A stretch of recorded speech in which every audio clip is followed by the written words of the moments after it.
Hi everyone, in this video I'm going to show you how we can separate text like this if you have all the text in the single cell. Just select the cell as you see here, then click data, then text to columns, select delimited, next, just select comma because here separate the emails by comma, next, finish. You see all the emails is separated to a single cell. Just select all the text, then control copy, come to here, right click, select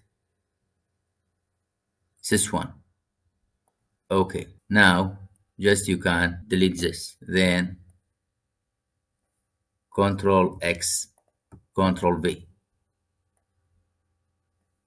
That's the way to separate a text in a single cell to different rows. If you see yourself like, leave a comment and subscribe. Have a nice day.